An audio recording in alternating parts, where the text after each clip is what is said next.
방금 소개받은 이화여대 남종국입니다. 이렇게 김해에서 뭐 1000년 전, 때로는 한 500년 전 아주 먼 곳이죠. 우리하고는 굉장히 먼 유럽의 한 작은 도시입니다. 이 도시에 대한 이야기를 여기 김해에 와서 들려드릴 수 있게 돼서 참으로 영광입니다. 뭐 짧은 2시간이지만 가급적이면 좀 재밌는 이야기를 들려드릴까 합니다. 혹시 베네치아 한번 관광으로 갔다 오신 분 그래도 한 3분의 1은 갔다 오셨네요. 기억나세요? 어떤 게 기억나십니까? 곤돌라. 비싸지 않나요? 타보셨어요? 저는 사실은 곤돌라를 탄 게 아직까지도 집사람한테는 비밀로 하고 있습니다.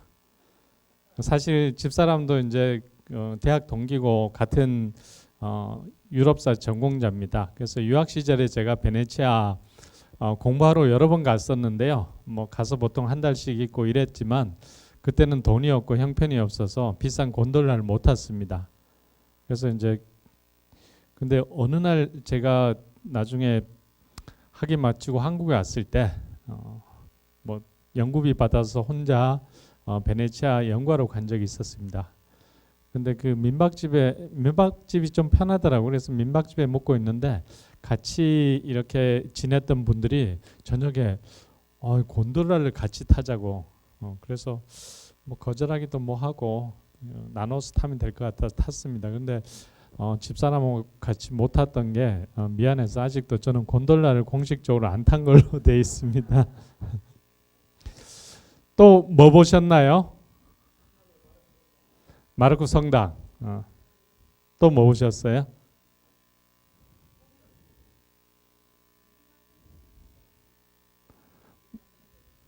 유리 무라노 가서 유리 만드는 것도 보셨죠? 네, 또 뭐 보셨나요? 가면도 보셨고요, 그죠? 그래서 그 장소로 따지면 여기 보셨죠? 여기. 예. 이 무슨 광장이라고 부르나요? 예, 산마르코 광장. 모든 관광객들, 물론 뭐 한국 분들 마찬가지죠. 여기를 가십니다. 산마르코 광장. 또 어디 가시나요?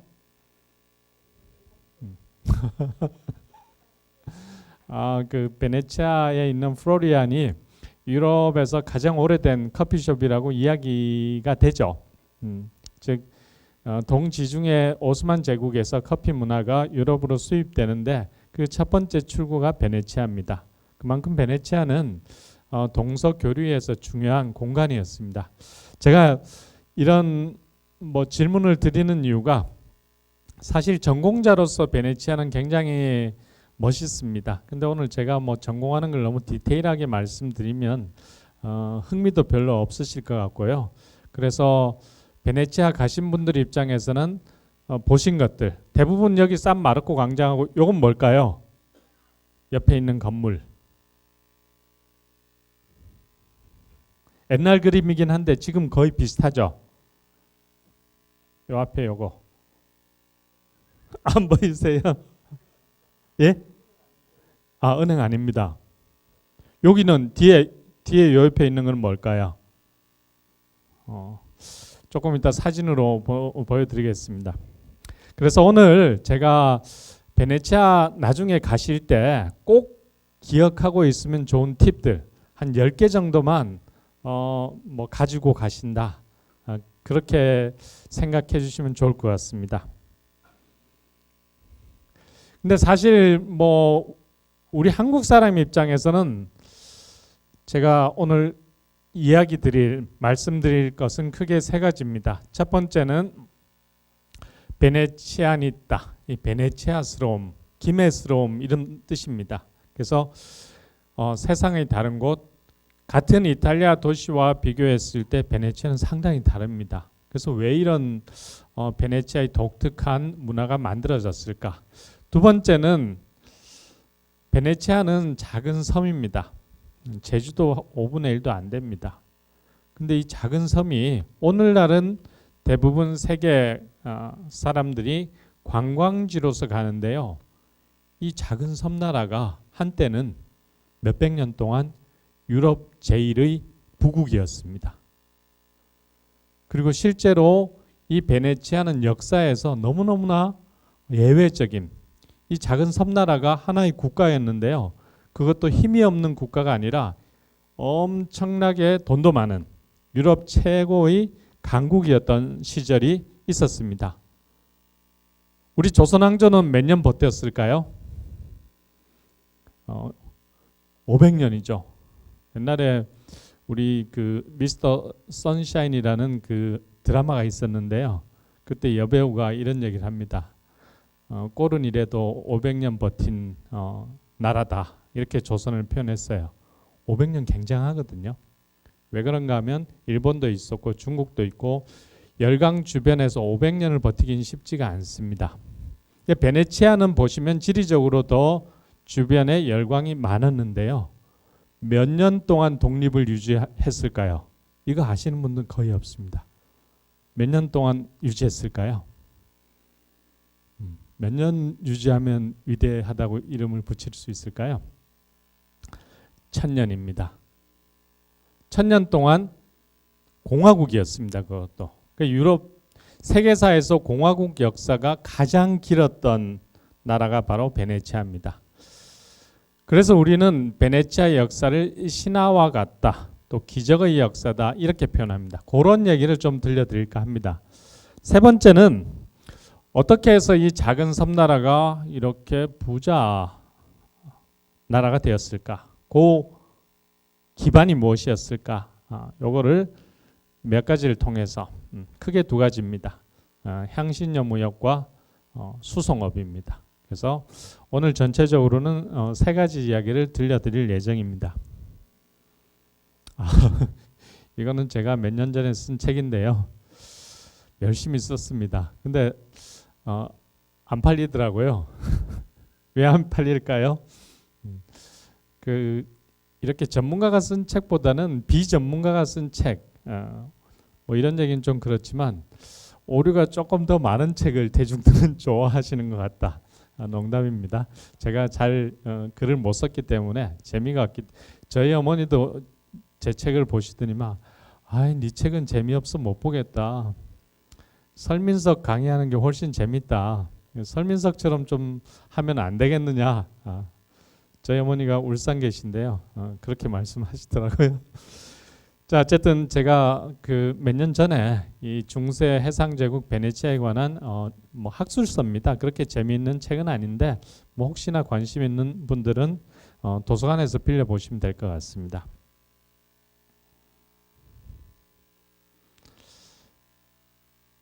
여기가 어딜까요? 베네치아는 베네치아인데 리알토라는 곳이죠. 그래서 아마 베네치아를 가시면 모든 분들이 딱 두 곳은 갑니다. 그게 산 마르코 광장이고요. 또 하나가 여기 리알토입니다. 역사적으로 리알토는 상업 중심지입니다. 사실 여기가 상품들이 그래 되었고 주변에 은행들이 있었습니다. 물론 지금은 유리 제품만 파는 가게들이 즐비하죠. 식당과. 자, 근데 지금으로부터 한 600년, 700년 전 베네치아는 다른 이탈리아 도시들, 예를 들면 피렌체, 그리고 로마, 나폴리, 제노바 등의 도시와 많이 달랐습니다.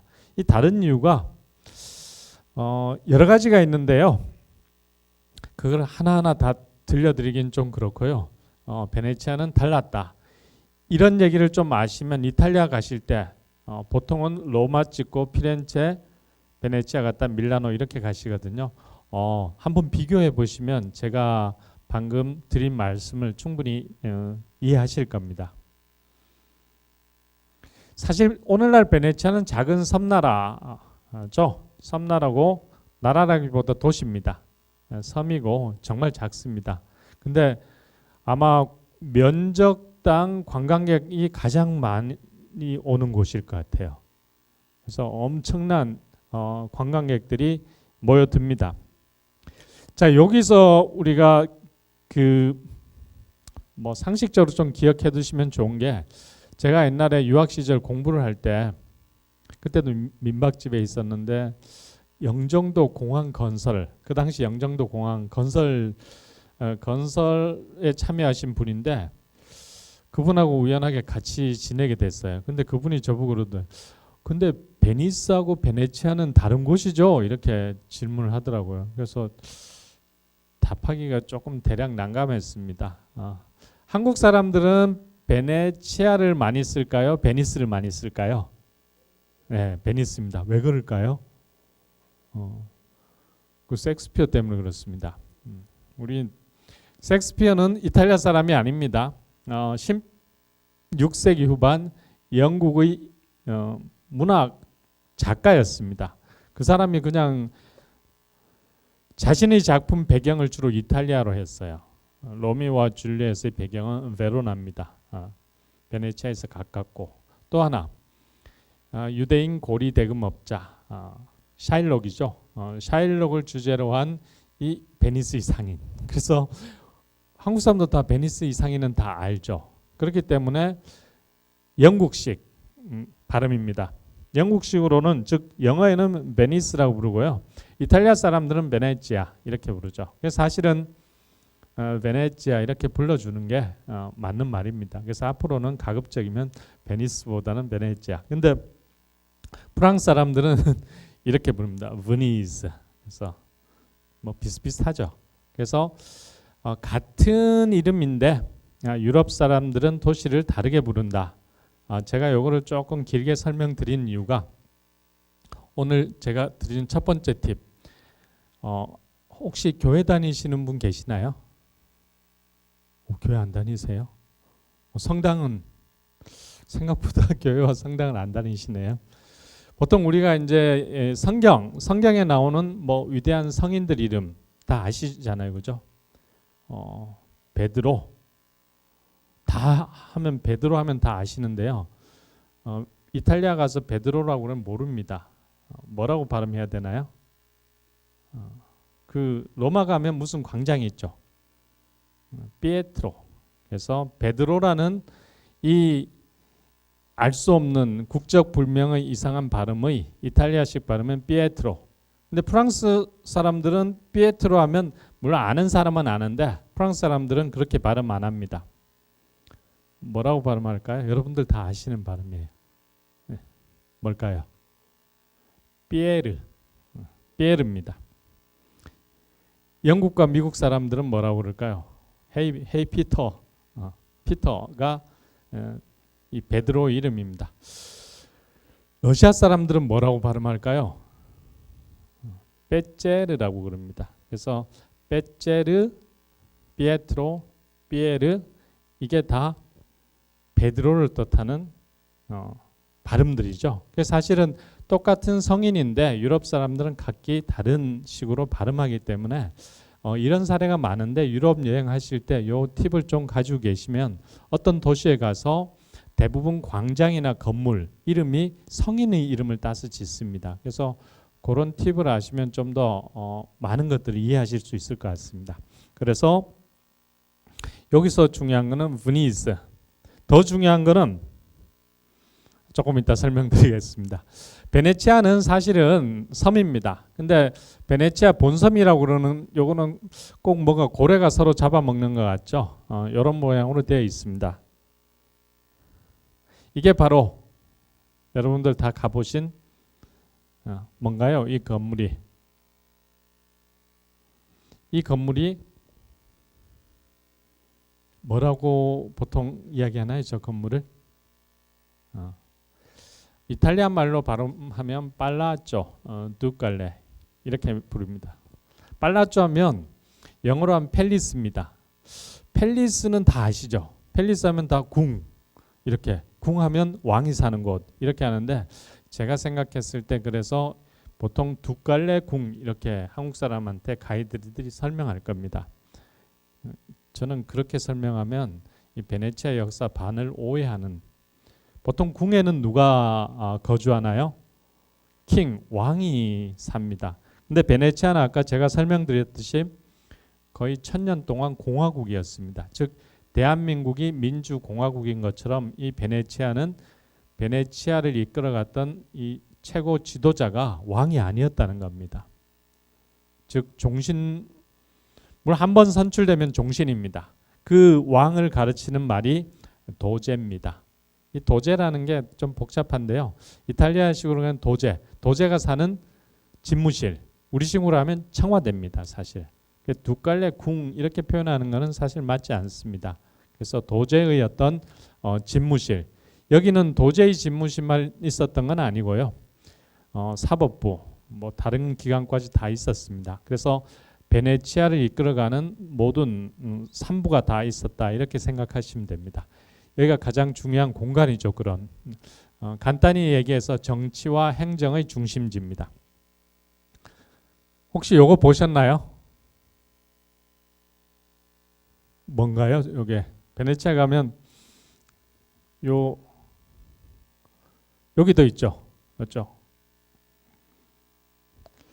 날개 달린 사자입니다. 혹시 베네치아 가서 나는 날개 달린 사자를 봤다 보신 분 계신가요? 네. 아셨어요? 가실 때? 네. 가이드가 설명을 잘 해줬나 봐요. 그죠? 사실은 날개 달린 사자만 알아도 베네치아 역사에 유산의 많은 것들을 이해할 수 있습니다. 좀 이따 제가 설명을 드리겠습니다. 또 하나 보는 곳이 여기죠. 리알토. 그래서 리알토는 뭐 강가에 조금 높은 곳 이런 뜻입니다.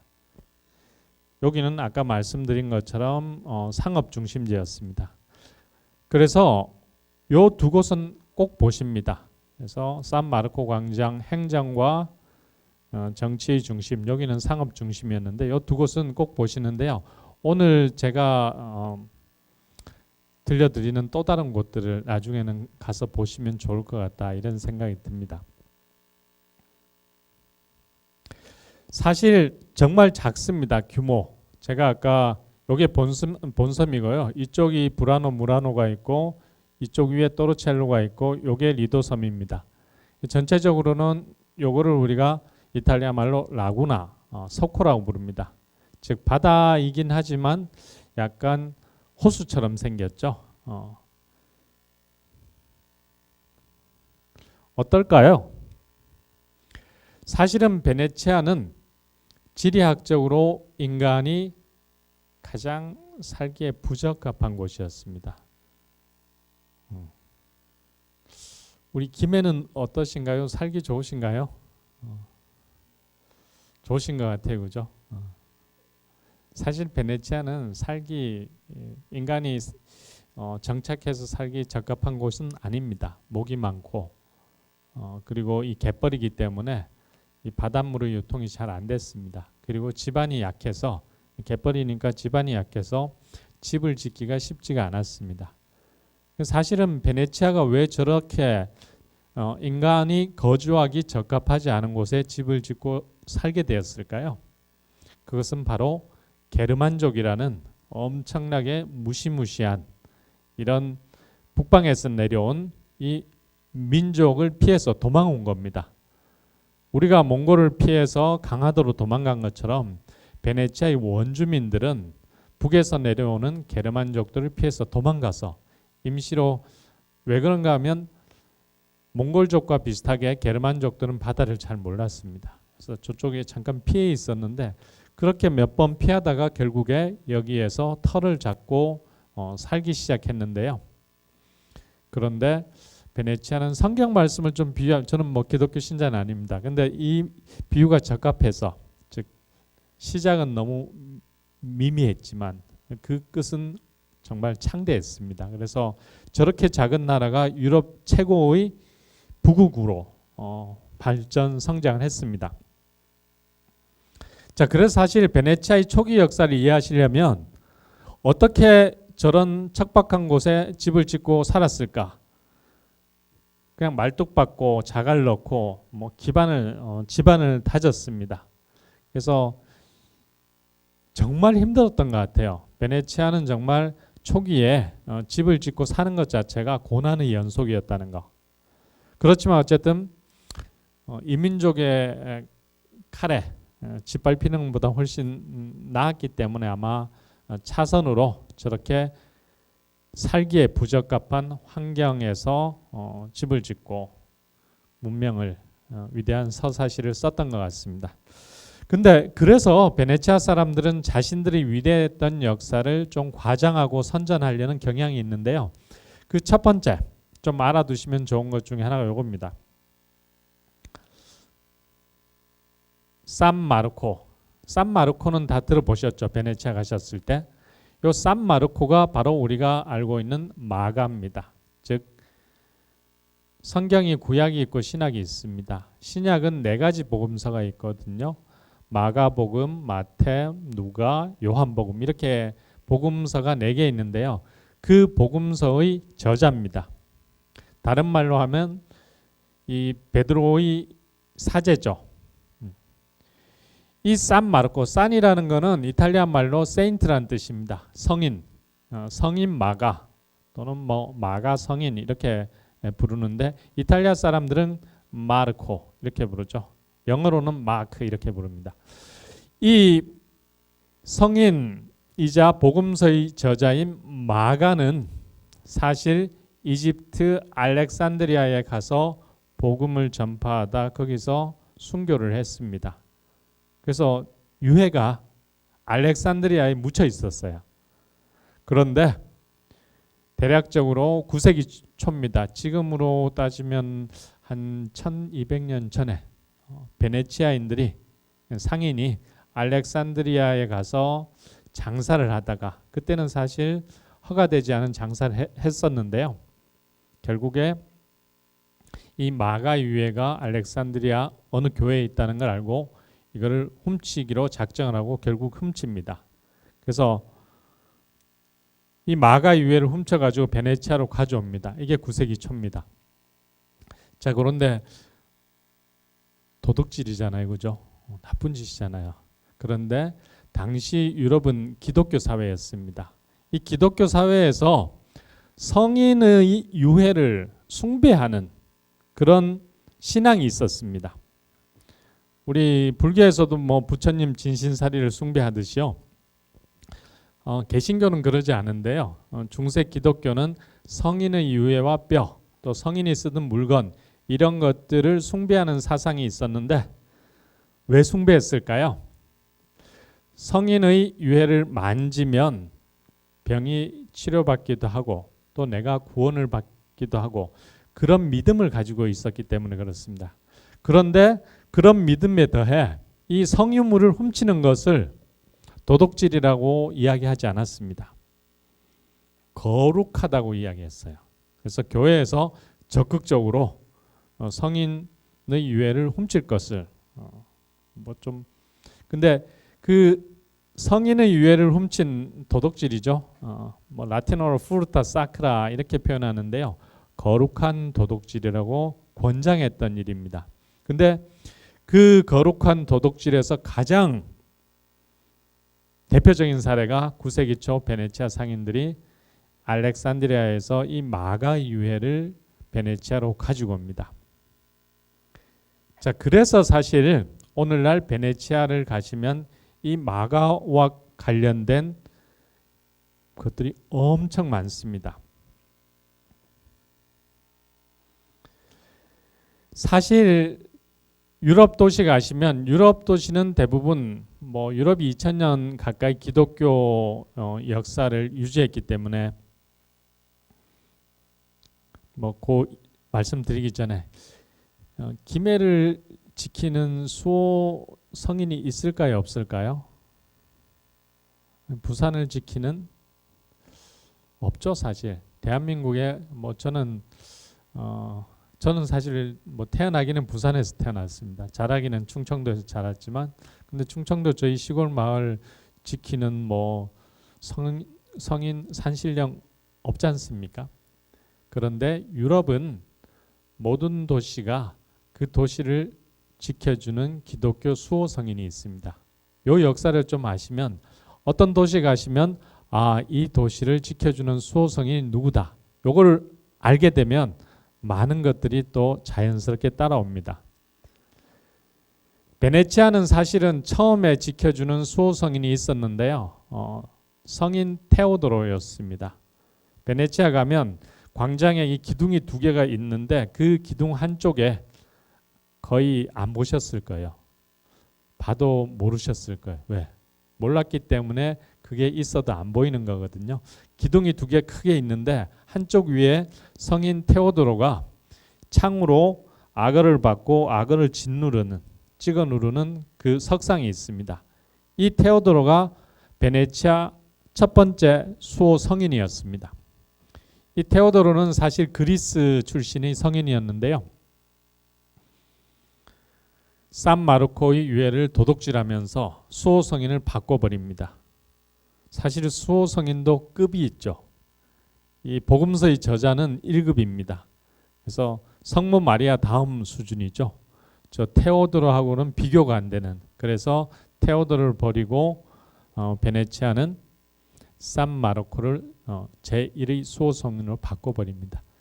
근데 그럼 우리는 우리 도시는 베드로보다 마르코보다 더 위계가 높은 베드로를 수호 성인으로 해야 되겠다. 마음대로 할 수가 없습니다. 마음대로 할 수가 없고요. 스토리가 필요한 겁니다. 예를 들면 로마의 수호 성인은 베드로입니다. 거기 베드로가 교회를 짓고 순교했기 때문에, 즉 역사가 있기 때문에 그 도시를 지키는 수호 성인이 될 수 있었던 겁니다. 그래서 베네치아는 사실은 도둑질해 왔잖아요. 자신의 도시의 성인이 아닌데 도둑질해 왔기 때문에 이 도둑질해 온 스토리를 미화해서 예수 그리스도께서 마르코가 최종적으로는 베네치아에 안식을 취하게끔 예정하셨다. 이런 거짓 스토리를 만들어냈죠. 그 이후에 베네치아는 이 산 마르코가 수호하는 도시가 됐습니다. 자, 그런데 또 하나 여기 또 중요한, 유럽의 역사는 유럽 가시면 뭐 유적이라고 그래야 될까요? 뭐 유물 이런 것들이 대부분 기독교하고 관련돼 있습니다. 그런데 기독교 역사에서 이 성경을, 특히 신약의 4가지 복음서를 쓴 저자를 지키는 또 수호 신물들을 만들어냈습니다. 여기 보시면 이게 요한입니다. 요한복음의 저자. 요한을 지키는 수호 신물은 독수리입니다. 마태를 지키는 수호 신물은 천사고요. 그 다음에 옆에 루가를 지키는 것은 소입니다. 근데 마르코를 지키는 건 날개 달린 사자입니다. 그래서 어떻게 이 4개의 신물과 복음서의 저자를 연결시켰을까요? 이게 굉장히 복잡한데요. 요한계시록이나 성경 곳곳에 약간의 상관관계를 연상시켜주는 힌트 요소들이 있었습니다. 뭐 그런 디테일까지는 안 들어가겠습니다. 근데 어쨌든 기독교 역사에서는 그 복음서의 저자와 매칭이 되는 각각의 신물이 있었는데요. 요걸 아시면 또 좋은 것 중에 하나 뭘까요? 유럽에 가시면 성당은 다 보시는데 성당 들어갈 때 그냥 관심 없이 들어가시죠. 그죠? 근데 우리 사찰 들어갈 때도 사실은 관심 없이 들어가지만 사찰을 들어갈 때 불교의 교리가 사찰 곳곳에 공간적으로 이미지적으로 표현되어 있습니다. 마찬가지로 기독교의 교리가 성당의 곳곳에 표현되어 있는데 첫 번째 뭐가 표현되어 있을까요? 대부분 유럽 성당은 문이 3개입니다. 왜 3개일까요? 삼위일체의 하나님을 표현하기 위해서 문을 3개 만든 겁니다. 또 하나, 기독교에서 가장 중요한 게 하느님 예수 그리스도고 삼위일체. 그 다음 중요한 게 뭘까요? 바로 이겁니다. 성경, 경전. 근데 경전을 참 표현하기 쉽지가 않습니다. 책이지 않습니까? 책을 어떻게 표현하면 건물에 표현할 수 있을까요? 그냥 책을 이렇게 새기면 저게 책인지 뭔지 바로 파악하기가 어렵습니다. 그런데 이렇게 표현하면, 즉 유럽 성당 가실 때 그 앞쪽 벽면을 자세히 한번 보십시오. 요 4개의 신물을 조각을 해놨습니다. 다음에는 보이실 거예요. 유럽 성당 가실 때 꼭. 자, 이거는 뭐를 뜻하나요? 성경을 표현한 겁니다. 즉 예수 그리스도의 가르침을 성당 앞에 조각으로 표현한 것이죠. 자, 그래서 베네치아를 지키는 수호 성인이 산 마르코로 바뀌었는데요. 이 산 마르코의 또 수호 신물이 날개 달린 사자. 그래서 어떨 때는 산 마르코보다도 이 날개 달린 사자가 베네치아를 상징하는 일종의 이미지 역할을 했죠. 그래서 이 날개 달린 사자는 다양한 방식으로 표현하는데요.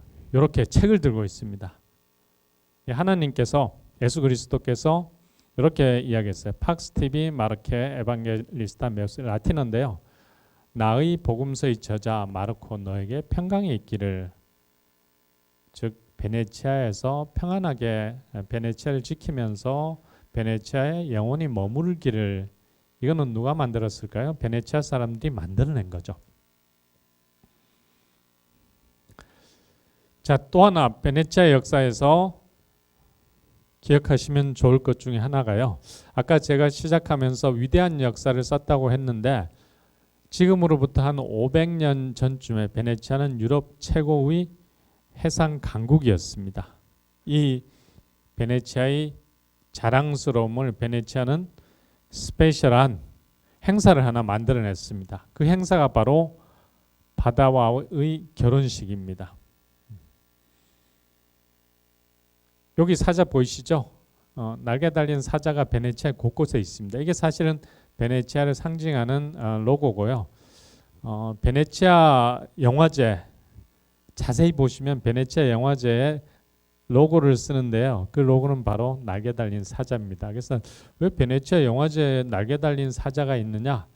이 베네치아와 베네토를 상징하는 일종의 동물이죠. 현재는. 그렇기 때문에 날개 달린 사자를 사용합니다.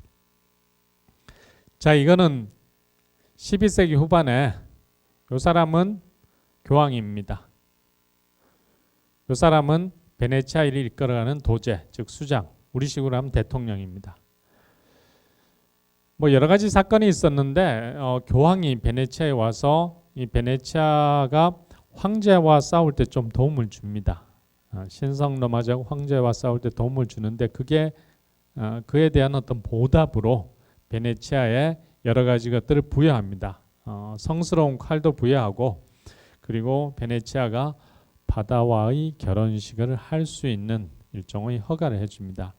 어떤 결혼식이었을까요? 여기 보시면 요게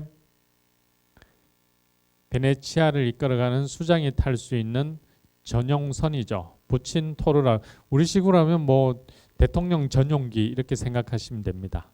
이 전용선을 타고 자신의 어떤 측근들을 데리고 바다로 나갑니다. 바다로 나가서 결혼을 하죠. 누구랑 결혼할까요? 즉 지중해, 좁게는 아드리아해고요, 넓게는 지중해 바다와 결혼을 합니다. 결혼할 때 뭐가 필요할까요? 반지가 필요하죠. 그래서 반지를 준비해서 물에 빠뜨리면서 하는 말이 있죠. 이렇게 이야기했습니다. Desponsamus te mare, insignum veri perpetuui domini. 이거 라틴어인데요. 라틴어는 고대 그 로마인들이 쓰는 말입니다. 그렇지만 중세 유럽 사람들은 조선 시대 우리가 한자를 쓴 것처럼 고대 라틴어를 문자어로 계속 썼습니다. 자, 내용은 이렇습니다. 우리가 즉 베네치아가 너 바다와 결혼한다. 굉장히 강압적이에요. 그리고 영원한 지배의 징표로 반지를 이렇게 줍니다. 결국에 베네치아가 바다, 즉 아드리아해 그리고 너머 지중해 바다를 지배하겠다는 상징적인 세레모니였습니다. 실제로 사실은 베네치아는 이후에 결국 이 아드리아 바다를 지배하는 지배자가 되었습니다. 사실 어떻게 그게 가능했을까요?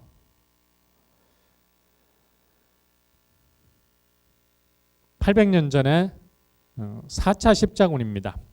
십자군이라는 것은 유럽 기독교인들이 군대를 만들어서 기독교 성지인 예루살렘을 되찾는 그리고 이것을 지켜내는 일련의 대규모 전쟁을 십자군이라고 부릅니다. 대략적으로 8번이 있었고요. 그 중에 네 번째는 출발지가 여기였습니다.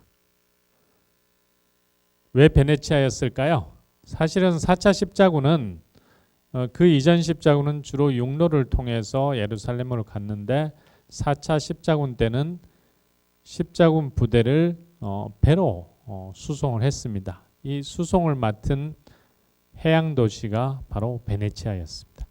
그만큼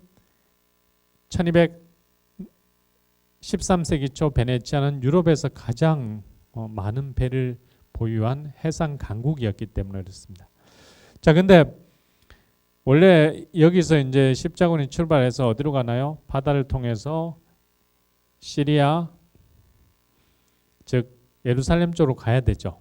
근데 가다가 샛길로 빠졌습니다. 이렇게 엉뚱한 곳으로. 여기는 어딜까요? 오늘날 터키 이스탄불입니다. 이스탄불은 역사적으로 이름이 3개였습니다. 첫 번째 이름이 비잔티움. 그래서 비잔티움 이름을 가지고 있었다가 나중에 4세기 초에 로마 황제가 이거 로마는 수도가 되긴 적합지 않아. 이 지중해를 아우르는 대제국을 건설한 로마가 넓은 제국을 다스리기에는 여기가 좋아. 그래서 로마에서 수도를 여기로 옮겨버렸습니다. 그 사람이 여러분 아시는 콘스탄티누스 대제입니다. 수도를 옮겼는데 이름도 바꿔야 되죠, 그죠? 그래서 이름을 뭐로 지었을까요? 자기 이름 붙인 겁니다. 콘스탄티노폴리스. 영어로 하면 콘스탄티노플이라고 그러는데 즉 콘스탄티누스 대제의 도시라는 뜻입니다.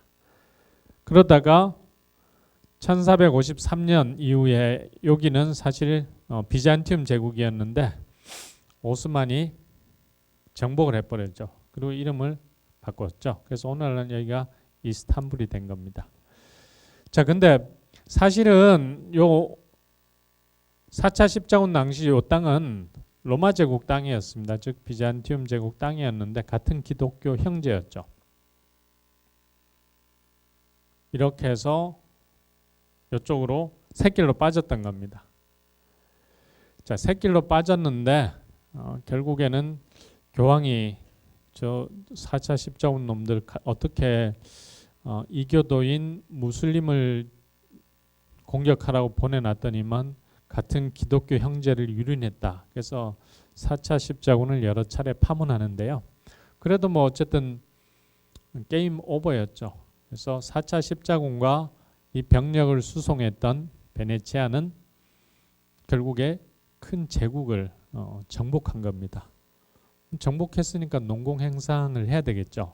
그래서 수송을 맡은 베네치아와 4차 십자군 수뇌부는 농공행상을 해서 베네치아는 제국의 8분의 3을 획득하게 됩니다. 제주도 5분의 1도 안 되는 섬이 어마어마한 바다 영토를 확보하게 된 겁니다. 그 중에 이게 무슨 섬일까요? 지중해에서 유명한 크레타 섬입니다. 크레타 섬도 베네치아 거. 여기가 네그로폰테. 이 아마 에게에서 가장 큰 섬 중에 하나죠. 요거. 그리고 이쪽 아드리아의 쪽 해서 베네치아는 영토 협상할 때 주로 바다에 있는 도서들을 확보했습니다. 왜 그랬을까요? 베네치아는 해양 수송으로 먹고 살고 있었기 때문에 이런 육지는 너희 기사들이 갖고 우리는 바다 영토를 갖겠다. 그래서 이 4차 십자군을 통해서 베네치아는 바다, 요거를 스타토 다 마르, 이탈리안 말로 이 바다 국가라는 뜻입니다. 즉 일종의 해외 바다 식민지를, 그것도 어마어마한 식민지를 획득하게 됩니다. 그때 베네치아가 또 무슨 일을 했을까요? 4차 십자군 때는 어차피 콘스탄티노플이 당시 로마 제국의 수도였습니다. 유럽 최고의 도시였죠. 엄청나게 많은 예술품과 뭐 진귀한 것들이 있었습니다. 어떻게 됐을까요? 십자군과 베네치아가 거의 약탈했습니다. 너무너무 많이 훔쳐갔어요. 그 중에 요것도 훔쳐왔죠. 어디 있을까요? 요거 네 마리 청동 마상. 베네치아 가셨으면 저 말을 다 봤을 것 같아요. 즉 산 마르코 성당 위쪽에 올려져 있습니다. 이거 사실은 작물이라는 거죠. 그래서 베네치아는 역사적으로 작물이 좀 많습니다. 이렇게 표현하면 좀 베네치아 사람들한테 신뢰가 되겠지만 훔친 건 훔친 거죠, 그죠? 즉 1204년 4차 십자군 때 콘스탄티노플에서 훔쳐온 이 네 마리 청동마. 이건 나중에 또 빼앗깁니다. 언제 빼앗겼을까요? 18세기 말, 지금으로부터 한 200년 전쯤에 나폴레옹이 베네치아를 정복합니다. 그래서 베네치아가 망한 건 한 200년 전쯤에 망해요. 근데 나폴레옹의 군대에 의해서 망하는데 이 나폴레옹 군대들이 또 베네치아 유물들 다 도적질 다 가져가죠. 그래서 이 파리까지 갔다 온 애입니다. 나중에 이제 돌려줬는데요. 어쨌든 콘스탄티노플에 있다 베네치아에서 다시 뭐 파리 갔다가 어쩌고 저쩌고.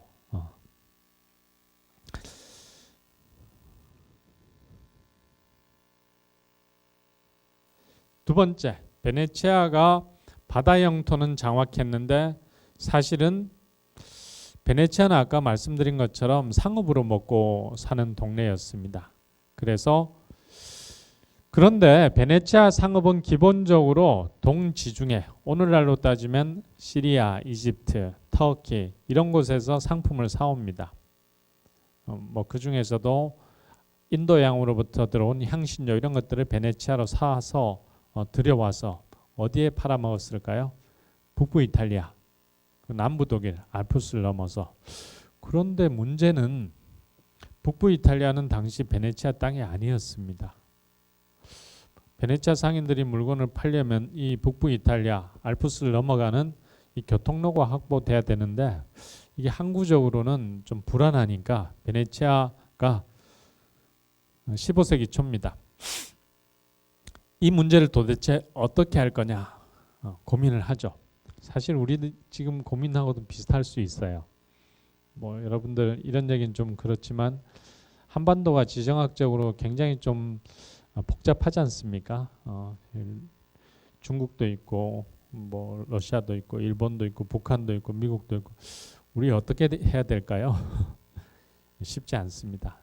베네치아도 마찬가지 고민이 있었던 겁니다.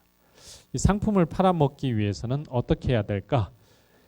두 명의 15세기 초에 토마스 몬체니고라는 베네치아의 수장이 있었는데요. 이 사람은 기본적으로 미국식으로 표현하면 미국식의 매파, 비둘기파 이런 표현을 많이 쓰죠. 즉 조금 강경 정책을 주도하는 사람을 우리가 매파, 매죠, 그죠? 좀 평화롭게 뭔가 하자, 비둘기파라고 부릅니다. 그래서 15세기 베네치아의 비둘기파. 이 사람은 죽기 직전에 자기 측근들 다 모아놓고 앞으로 베네치아가 살 길이 무엇일까? 자기 측근들에게 그 답은 평화로운 상태에서 교역을 안정적으로 하는 것이다. 이렇게 이야기합니다. 그리고 그러려면 내가 죽고 나서 얘는 절대로 뽑으면 안 된다 이랬습니다. 이 사람이 누구냐? 프란체스코 포스칼이라는 사람이었는데 이 사람은 또 이제 매파였죠. 무슨 소리?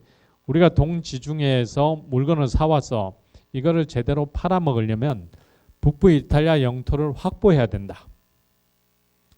누구 말이 맞았을까요? 모르겠습니다. 근데 토마스 몬체니고의 우려에도 불구하고 결국 이 몬체니고 사후에 포스카리가 베네치아의 수장으로 선출이 됩니다. 어떻게 했을까요? 저 사람 되자마자 전쟁이다. 1423년부터 북부 이탈리아로 베네치아는 팽창 정책, 즉 군대를 출동을 시켰습니다. 근데 사실은 뭐 이런 얘기는 좀 남의 나라를 침범하는 건 좋지는 않지만 포스카리의 이 결론이 당시에는 맞았던 것 같아요. 만약에 몬체니고처럼 평화롭게 했으면 아마 베네치아가 제대로 된 무역을 할 수 없었을 것 같아요. 근데 결국에 이 포스카리가 수장이 됐고요. 포스카리는 북부 이탈리아로 진격해서 꽤 많은 도시들. 그래서 여기 보시면 보이시죠? 오늘날 북부 이탈리아 예를 들면 파도바, 빈센자, 베로나, 뭐 벨루노, 트레비소 여기 이런 동네 이게 다 베네치아 식민지로 들어옵니다.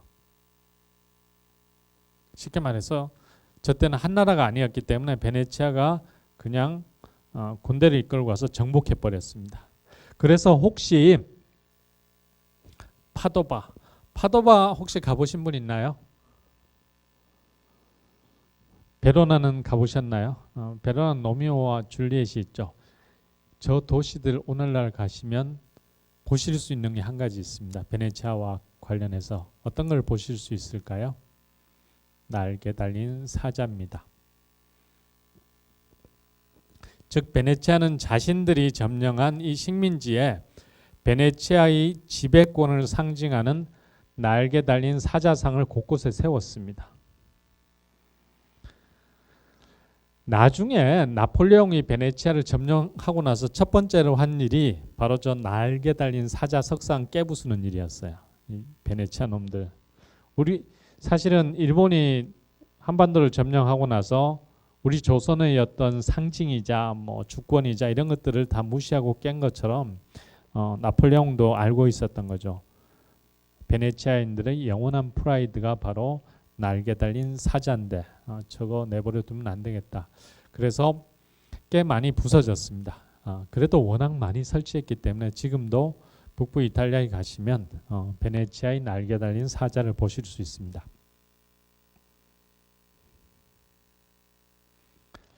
그래서 15세기 후반 베네치아는 이 육지 영토를 스타토 다 테르라 이렇게 부릅니다. 그리고 아까 스타토 마르 그래서 바다와 육지를 아우르는 사실 베네치아는 제국은 아니었습니다.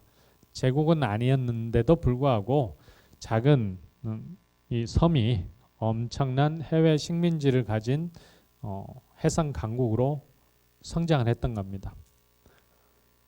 아까 여기 제가 크레타섬은 4차 십자군 때 베네치아 영토가 되는데요. 꽤 오래 가지고 있었습니다. 1669년까지. 이렇게 설명드리면 이게 무슨 뜻일까 이렇게 생각하시는데요.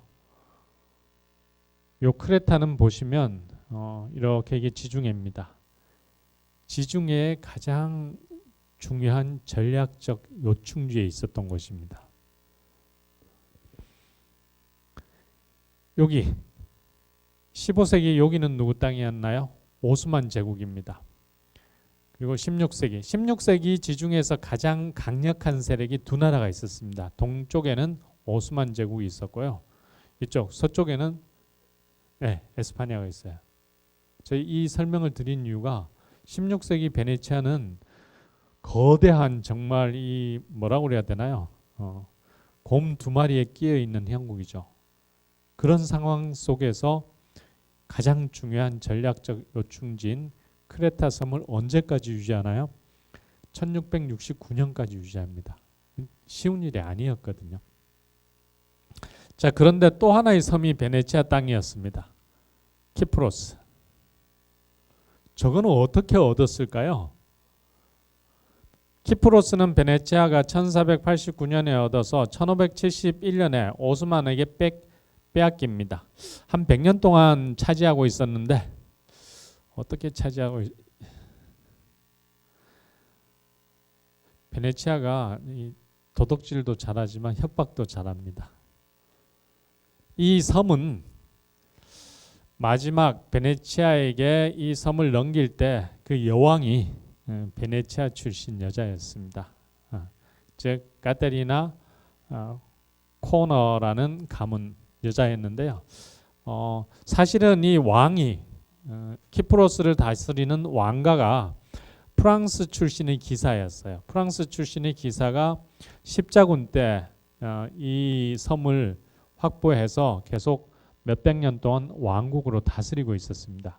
근데 마지막 왕의 왕비가 베네치아 출신의 카테리나였는데 이 카테리나가 남편이 죽고 유복자 즉 아들이 뭐 추정하기로는 베네치아가 암살시켰다라는 소문이 있었는데요. 결국 남편도 죽고 아들도 죽고 혼자 남아서 여왕이 됐습니다. 베네치아가 어떻게 했을까요? 이 카테리나의 삼촌을 보냅니다. 삼촌을 보내서 협박을 했죠. 이 키프로스 왕국을 베네치아에 바치지 않으면 우리 가문이 풍비박산 날 거다. 그래서 결국 이 카테리나는 어마어마한 동지중해 중요한 섬을 통째로 베네치아에 갖다 바칩니다. 당시 기록에는 너무나 베네치아를 사랑하는 마음에서 왕국을 갖다 바치지만 베네치아의 강요였죠. 그래서 베네치아는 이 섬을 거의 100년 동안 지배했고요. 요 섬에서 무엇을 재배했을까요? 엄청난 양의 면화를 재배했습니다. 그래서 면화 식민지로 바꿔버렸죠. 100년 동안 베네치아는 이 섬을 잔인하게 경제적으로 수탈했습니다. 그래서 오스만 제국이 1571년 이 섬에 쳐들어왔을 때 원주민들이 웰컴 오스만, 베네치아는 가라 이럴 정도로 베네치아가 잔인하게 저 섬을 다스렸던 역사가 있습니다. 제가 이 이야기를 들려드리는 이유는 사실은 베네치아가 천년의 공화국을 저 열강들이 주변에 있는 상황에서 유지할 수 있었다는 것은 굉장히 잔인하고 그리고 이 베네치아의 지배 집단이 똘똘 뭉쳐서 베네치아 국가를 위해서 봉사했기 때문이긴 해요. 사실 베네치아 입장에서는 긍정적으로 표현할 수 있겠지만 또 베네치아의 어떤 공격을 받고 지배를 받은 이 식민지 사람들 입장에서는 정말 베네치아면 이가 갈린다 이럴 정도로 두 가지 양면의 역사가 있었습니다. 다시 날개 달린 사자입니다. 그래서 다음에 혹시 베네치아 가시면 날개 달린 사자를 한번 곳곳에서 찾아보는 것도 재미일 것 같아요. 제가 학생들 인솔 해서 2번 베네치아 답사를 갔는데 학생들의 미션을 항상 내줬는데 그 중에 하나가 저겁니다. 날개 달린 사자를 예쁘게 찍어오는 학생에게 경품을 주겠다. 자, 근데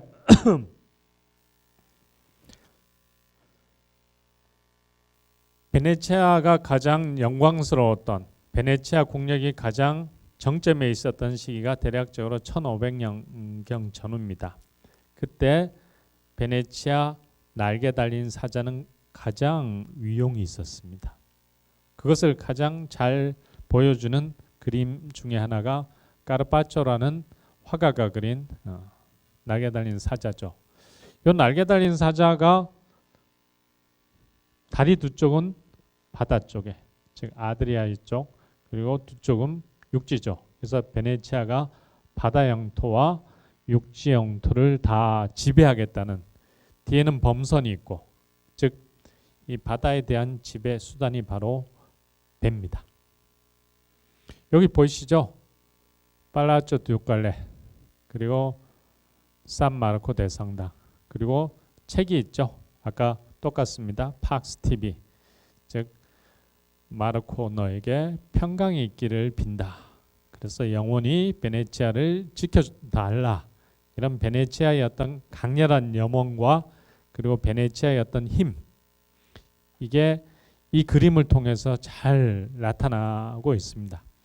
근데 나중에 지중해에서 오스만 제국이 성장하면서 제 베네치아 애들 좀 못마땅한데, 이제 이 동지중해 바다는 우리 건데 왜 바다와의 결혼식을 계속 하는 거야? 뭐 이런 외교적 문제 제기도 했습니다. 그리고 또 하나는, 야 너희 사자 조금 못마땅한데? 그래서 베네치아 국력이 약해지는 17, 8세기로 가면 이 사자가 강아지처럼 변해요. 왜 그런가 하면 이제 베네치아는 강자가 아니라 주변 열강들에 끼어 있는 소국일 뿐입니다. 그 열강이 바로 오스만이 있었고 에스파냐가 있어, 위쪽은 프랑스가 있었거든요. 그러니까 이렇게 날개 달린 사자를 그렸다가는 주변 열강의 신기를 건드리는 거였기 때문에 사실은 17, 8세기 날개 달린 사자는 강아지, 제가 뭐 좀 과장해서 제가 논문을 한번 쓴 적이 있었는데 이 날개 달린 사자의 모습이 시대별로 좀 바뀌더라고요. 그래서 베네치아 힘이 강성했을 때는 이렇게 정말 힘이 있어 보이지 않습니까? 근데 나중에는 좀 초라한 그런 모습으로 변하는데, 그거를 통해서 베네치아의 어떤 국력의 변화도 우리가 엿볼 수 있습니다. 졸리시죠? 점심 드시고. 막간을 이용해서 이탈리아 가시면 꼭 드셔야 되는 게 뭐가 있을까요? 피자. 근데 저는 개인적으로 한국 피자가 더 맛있는 것 같아요. 안 그런가요? 꼭 드시면 좋을 게 커피죠. 네. 이탈리아 가면 커피 달라고 하면 이거 안 줍니다. 그죠? 이거 한국에서 뭐라 부르나요? 아메리카노. 어느 나라 말일까요? 아메리카노가.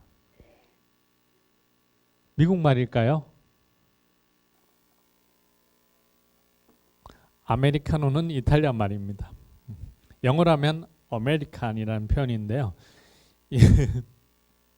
2차 대전 때 미국 애들 커피 먹는 거 보고 이탈리아 사람들 쟤들 아메리칸 스타일 이런 커피죠. 그래서 이런 커피입니다.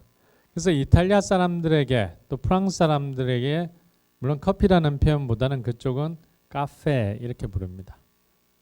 프랑스 사람들도 카페, 이탈리아 사람들 카페 이렇게 하는데, 그 가게 가서 카페 주세요. 그럼 이거 줄까요? 절대 안 줍니다. 이탈리아에서 카페 해달라고 그러면 요만큼 에스프레소. 그래서 그냥 카페 달라고 하지 마시고 이걸 원하시면 아메리카노 달라고 그러면 이걸 줍니다. 근데 그냥 카페, 그럼 에스프레소를 줬는데 이게 또 한국에 잘못 전해져서 이 카페 에스프레소는 설탕을 안 넣어 먹는 게, 설탕 안 넣어 먹으면 너무 쓰잖아요. 그죠? 네. 설탕, 이탈리아 사람들은 대부분 에스프레소에 설탕을 넣습니다. 뭐 취향에 따라 안 넣기도 하지만, 그래서 이탈리아 가면 에스프레소를 시키면 항상 설탕을 줘요. 놓여 있기도 하고. 근데 제가 파리에서 한 8년 유학 마치고 한국에 돌아와서 그때는 이제 한국에 에스프레소가 이제 초기 들어올 당시였는데, 그 에스프레소를 시켜서 주는데 그 점원이, 한국 점원이 저보고 이 쓴 것을 드실 거냐고 이렇게 표정이 그래요. 그럼 팔지나 말든지. 이제 그 다음 단계가 웃겼어요. 제가 설탕 좀 주세요. 근데 표정이 촌놈 에스프레소는 설탕 안 넣고 먹는 건데 설탕을 어떻게 촌스럽게 넣어 먹느냐 그 표정이었어요 딱. 근데 설탕 넣어서 에스프레소 드시면 좋습니다. 그래서 이 커피가 나왔으니까 대한민국에 와서 고생하는 외국어들이 많죠, 그죠? 그래서 제가 유학 갈 때는 밀크 커피가 유행했습니다. 밀크 커피. 그다음 어느 순간인가 이게 카페올레로 바뀌었어요. 근데 요즘은 카페올레라고 안 하죠. 카페라떼. 자, 요 국적을 한번 따져 보겠습니다. 밀크 커피는 어느 나라 말일까요? 영어입니다. 밀크 커피. 그래서 우유잖아요, 밀크가. 커피는 커피. 즉 우유를 넣은 커피를 우리가 밀크 커피라고 그래. 카페올레는 어느 나라 말일까요? 카페올레는 프랑스 말입니다. 카페는 커피라는 뜻이고 오는 정확히 하면 인더, 영어로 하면 레가 우유라는 뜻입니다. 즉 우유 넣은 커피예요, 프랑스 말로. 즉 밀크 커피죠. 카페라떼는 어느 나라 말일까요? 이탈리아 말입니다. 앞에 카페는 커피라는 뜻이고 라떼가 이탈리아 말로 우유입니다. 그런데 제가 동대 한 8년 있었는데 제 제자 중에 유명한 바리스타가 있습니다. 이 친구가 뭐 그 대회 나가서도 우승도 하고 그랬는데 제가 한번 물어봤어요. 야, 근데 한국 고속도로 가보면 이 커피 종류가 너무 다양한데 밀크 커피도 있고 카페올레도 있고 카페라떼도 있는데 이거 어떻게 구분해서 타냐? 다 같은 커피 넣은 우유 넣은 커피인데 그 친구 대답이 웃겼어요. 가격도 달라요. 한번 자세히 보세요. 근데 지금은 사실 고속도로 가서 카페올레 시키시는 분이 없기 때문에 밀크 커피도 없어요, 그죠? 근데 한때는 그게 세 개가 다 있었습니다. 가격도 조금씩. 그 친구 얘기가 선생님은 우유의 양을 조절합니다. 그러더라고요. 카페라떼가 우유를 가장 많이 넣기 때문에 가장 비싸대요. 그래서 똑같은 우유 넣은 다음은 아마 스페인어를 쓰지 않을까. 스페인 말로는 우유를 레체라고 부릅니다. 그래서 카페 레체라고 하지 않을까. 사실 우리 외국어를 좀 섞었으면 더 좀 멋있어 보이고 그런 게 있는 것 같아요, 그죠? 그래서 아마 커피 문화도 그런 게 있는데요. 뭐 그래도 조금 막간을 이용해서 커피 이야기를 했습니다. 자, 다시 마지막 주제로 돌아가겠습니다. 사실 제가 이 긴 역사를 주마간산으로 이야기하다 보니까 조금 맥락 없이 이렇게 이야기하는 부분이 있고 이해가 잘 안 되시는 부분이 있을 것 같은데요. 양해 부탁드립니다. 베네치아가 이렇게 부자 나라가 될 수 있었던 뭐 기반 중에 하나는 아까 말씀드린 식민지 건설이죠. 근데 식민지 건설 이전에 베네치아의 어떤 산업이겠죠. 가장 중요한 산업은 상품 교역이었습니다. 그러니까 인더스트리가 아니라 예를 들면 우리 뭐 현대차 뭐 이런 중공업 이런 게 아니라 상품, 무역 상사죠. 그래서 기본적으로 베네치아는 다른 곳에서 가서 상품을 들여와서 다른 곳에 팔아서 이익을 챙기는 중개 상인이었습니다. 당시 어떤 상품을 베네치아에서 팔았을까요?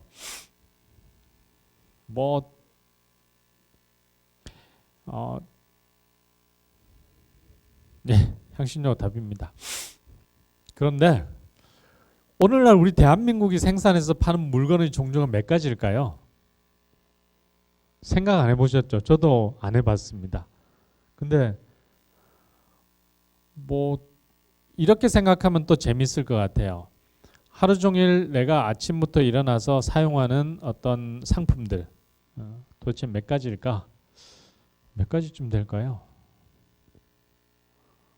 상상할 수 없을 겁니다. 아침에 뭐 간단히 제 이야기를 하려는 게 아니라 이거 굉장히 재밌는 역사학에서 중요한 어떤 연구 테마인데요. 이거를 그 시대가 가지고 있는 물질 문화 또는 물질 생활이라고 보통 표현합니다. 이게 굉장히 비교를 해보면 재밌습니다. 오늘날 우리는 아마 숫자를 헤아릴 수 없을 정도로 많은 상품을 생산하고 판매합니다. 직업도 수십만 가지죠. 너무나 다양합니다. 아침에 저도 생각을 해보면 집사람도 뭐 다른 대학에 있는데 수업 때문에 일찍 나갔더라고요. 딸내미는 지금 기숙사에 있고, 그래서 저 혼자 감독란 이렇게 보면 감독란이 있지만 옆에 이제 포장지도 있지 않습니까? 그리고 또 그 꿀 생강차를 타서 먹었어요. 근데 스타벅스 커피잔에 꿀 생강차를, 그것도 만든 사람이 있을 겁니다. 그 유리병에 들어 있고요. 그리고 커피포트도 있고, 어마어마한 상품들을 우리가 생산 소비하는데, 지금으로부터 600년 전 중세 유럽 사회에서 베네치아가 취급했던 국제 교역품 몇 개 정도 됐을까요? 많지 않았습니다. 한 200개 정도밖에 안 됐어요. 물론 200개만 생산한 건 아닌데요. 베네치아가 국제적으로, 예를 들면 우리 뭐 해외 자동차 팔아먹고 뭐 냉장고 팔아먹고 TV 팔아먹는 것처럼, 당시 베네치아가 국제적으로 거래했던 메인 상품들이 한 200가지 정도입니다. 그런데 이게 바로 그 200가지 상품을 적어놓은 상품 시세표라고 이야기할 수 있을 것 같습니다. 당시 말로 발루타 이렇게 부르는데, 그 상사에 소속된 뭐 고용인이죠. 이 친구가 옆에다가는 이렇게 상품을 적습니다. 상품을 쭉 적어서 이걸 가지고 베네치아 시장에 갑니다. 리알토에 가서 오늘은 요게 뭘까요? 젤. 가장 제일 먼저 적은 게 베네치아에서 600년 전에 파는 가장 중요한 상품인 게 분명할 것 같습니다. 뭘까요? 네. 오늘 후추. 빼빼. 이렇게 가격이 적혀 있습니다. 정확히는 1393년, 여기 1393년 31 di dicembre 12월 31일 날 작성. 열심히 살았네요. 연말에 물론 베네치아는 12월 31일이 연말이 아닙니다. 2월이 연말이었기 때문에. 자, 어쨌든 200 정도의 상품이 언급되어 있는데, 핵심이 바로 후추, 그 다음 생강, 계피, 요 세 가지 향신료였습니다.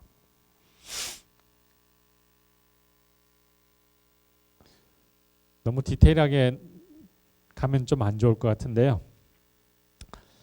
그래서 사실 베네치아의 불을 만든 가장 중요한 상품은 향신료였다, 이렇게 이야기할 수 있을 것 같아요. 근데 이 향신료는 바로 아시아에서 들어오는 상품이었습니다.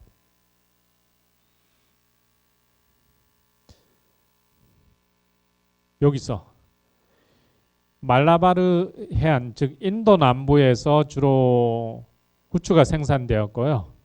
그 다음에 이 생강은, 그리고 나중에 정향이나 육두구 이런 것들은 인도네시아 쪽에서 생산되었죠. 근데 15세기까지는 주로 가장 많이 유럽에 들어왔던 게 후추, 생강, 계피, 이 세 가지 향신료였습니다. 어떻게 들어왔을까요? 이렇게 배로 실려서 홍해를 통해서 여기까지 알렉산드리아, 그리고 이쪽 페르시아만 통해서 이쪽에 베이루트, 한국까지. 그런데 당시 시리아하고 이 이집트는 이슬람 땅이었습니다. 그래서 이슬람 상인들이 저기까지는 인도산 향신료를 가지고 수입해 들어왔죠. 이 인도산 향신료를 유럽에 공급한 사람들이 바로 베네치아인들인데요. 물론 베네치아만 했던 건 아닌데, 베네치아가 14, 15세기 대략 한 200년 넘게 향신료 수송을 거의 독점을 합니다. 어떻게 그게 가능했을까요? 그거는 바로 정기 선단입니다. 이 베네치아에서 출발해서 1년에 2번입니다. 뭐 정기 선단이 뭐 그렇게 대단해? 라고 할 수 있는데요.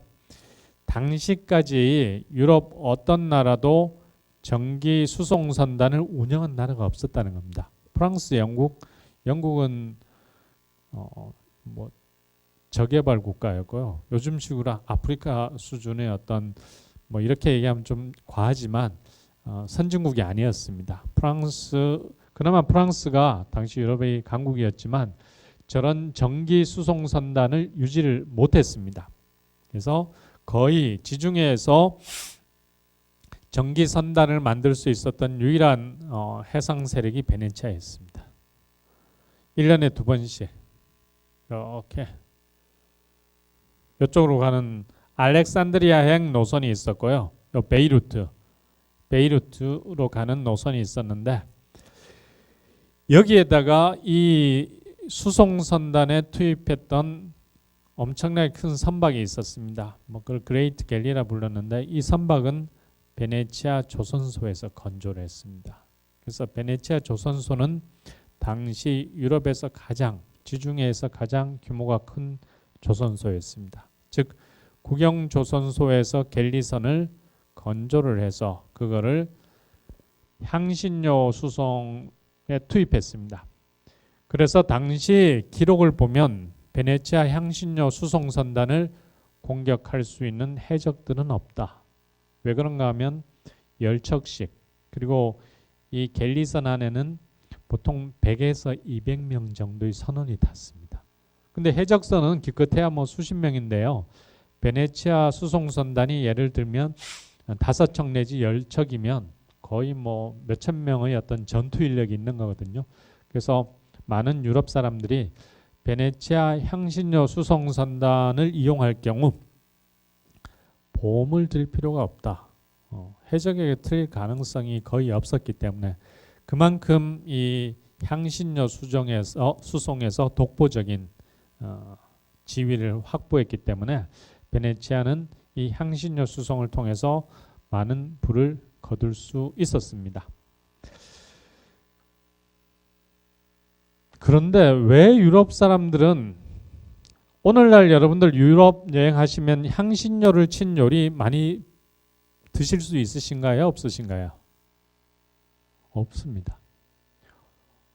유럽인들은 이것도 좀 알아두시면 좋은 게 유럽인들이 현재는 향신료를 그렇게 진하게 강하게 친 요리를 좋아하지 않습니다. 그런데 요 역사가 한 200년밖에 안 됐습니다. 유럽은 옛날 고대 로마 때부터 향신료를 너무 사랑했어요.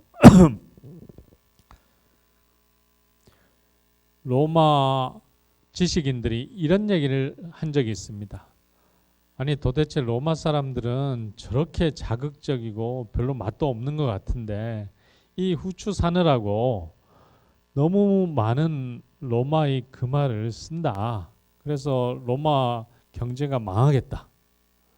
또 어떤 사람은 아니 저 후추는 건전한 이 로마 문화, 로마 음식은 그냥 자극적이지 않고 자연 상태 그대로에서 먹는 건데 이 아시아식 스타일의 문화가 로마로 들어와서 로마의 건전한 식생활 문화를 해친다 라고 이야기할 정도로 고대 로마인들은 향신료를 많이 먹었습니다. 언제까지 많이 먹었을까요? 중세 한 18세기까지 거의 18세기까지 유럽인들은 향신료가 없으면 뭐가 안 될 정도로 향신료를 많이 소비했는데 어느 날 갑자기 향신료 이제 안녕. 왜 안녕 했을까요? 향신료 말고 많은 대체품들이 나왔기 때문에 그렇습니다. 뭐 그 대표적인 것들이 많은데요. 뭐 그런 이야기를 자세히 하기는 어렵고 다시 돌아와서 그러면 왜 이렇게 베네치아가 향신료 수입을 통해서 많은 부를 거두었을까? 결국에 유럽인들의 향신료 사랑이었죠. 유럽인들이 향신료를 어떻게 사용했을까요? 라고 했을 때 뭐 크게 답은 2가지입니다. 첫 번째는 음식입니다. 지금 생각해 보면 중세 때 향신료 요리책 보면 저게 맛이 있을까? 포도주에 엄청나게 쳤어요. 포도주에 후추 넣고 생강 넣고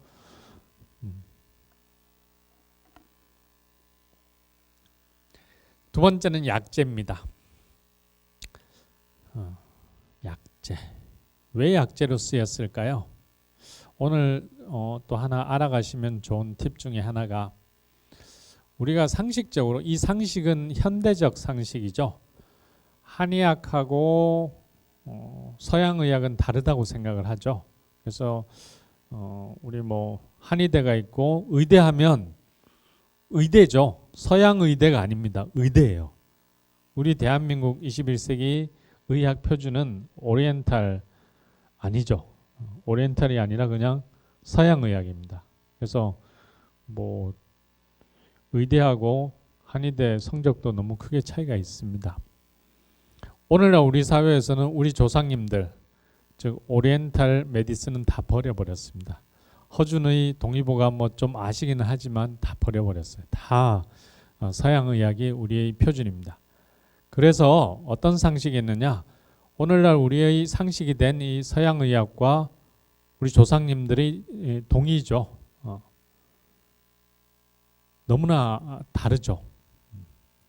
자, 그런데 사실은 서양의학은 동양의학과 거의 18세기까지 200년 전까지 너무 유사했습니다. 그래서 우리가 상식적으로 아는 서양의학은 동양의학과 달랐다. 달라진 지 기껏해 200년도 안 됩니다. 그래서 이거를 좀 아시면 좋을 것 같아요. 즉 유럽 의학은 18세기까지 동양의 의학과 너무나 비슷했는데요. 왜 비슷했는지는 제가 설명을 드려보겠습니다. 여러분 유럽 의학의 뭐 창시자라고 하면 다들 아시죠? 누군가요? 네. 그래서 오늘날 우리나라 대한민국 의사들이 의사 될 때 선설하죠. 히포크라테스 선서. 근데 히포크라테스는 사실은 허준하고 거의 비슷해요. 의학 개념이. 그래서 유럽 의학은 고대 그리스의 의사 히포크라테스 그리고 고대 로마 제국의 의사 갈레노스 이 두 사람이 만든 체계가 거의 200년 전까지 유지되는데요. 오늘 그 핵심을 보여드리겠습니다. 인간의 몸을 구성하는 4가지 체액이 있다고 생각을 했습니다. 그 체액이 이렇게 하나는 피입니다. 그리고 또 하나는 황색 담즙이고요. 그리고 검은색 담즙 이거는 점액. 몸에 끈적끈적한 이런 것들이 있지 않습니까? 피. 이 4가지 점액이 있는데 이 점액이 균형을 이루면 몸이 건강하고 균형이 깨지면 병이 생긴다. 이렇게 생각했습니다. 그런데 고대 때부터 유럽도 의학이 이 인간의 바디는 소우주다 이렇게 생각해요. 작은 우주. 근데 이 작은 우주는 주변의 큰 우주, 즉 주변 환경이죠. 환경과 상호 조화를 이루고 있다. 이 조화가 깨지면 또 건강을 해친다. 그런데 주변은 4가지 또 물질로 이루어졌다고 생각했습니다. 우리 수금지화 이거죠. 뭡니까? 공기, 불, 물, 흙. 이 주변을 즉 소주인 인간을 구성하는 환경은 4가지 중요한 기본 물질인데 이 물질과 체액은 각각의 성질을 가지고 있다. 이렇게 뭐 성질이 있죠. 피 볼까요? 피는 따뜻하죠. 물론 피가 이제 죽어서 굳어지면 차올 수 있지만 피 따뜻합니다. 그리고 웨트하죠. 공기 성질하고 똑같아요. 그 다음에 이 검은색 담즙은 성질이 콜드하고 드라이합니다. 즉 흙하고 같은. 자 그런데 한 단계 더 나가지고 이 4가지 체액은 인간의 몸을 구성한 가장 중요한 성분인데 사람은 균형을 이룰 수는 없다. 그 균형을 이루면 천국이나 가서 이룰 수 있는 거다 이렇게 생각을 했어요. 그렇기 때문에 대부분의 사람은 특정 체액이 조금은 더 많아요. 그럼 어떻게 될까요?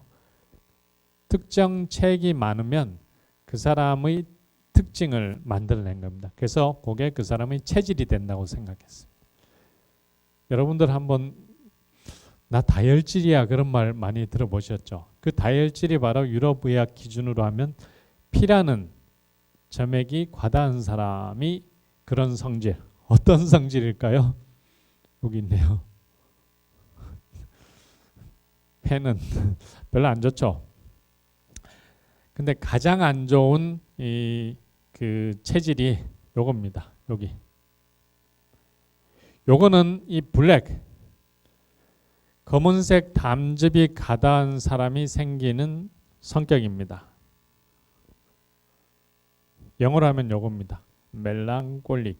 그래서 오늘 멜랑콜릭이란 말 다 이제 아시죠? 한국 사람들이 난 멜랑콜릭해. 좀 기분이 우울하고 좀 침울해.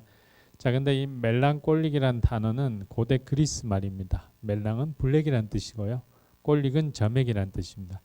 즉 검은색 점액이 과다한 사람은 멜랑콜릭한 성격의 체질로 나타난 겁니다. 딱 우리하고 비슷하죠. 이렇습니다. 이 사람은 멜랑콜릭한 성격입니다.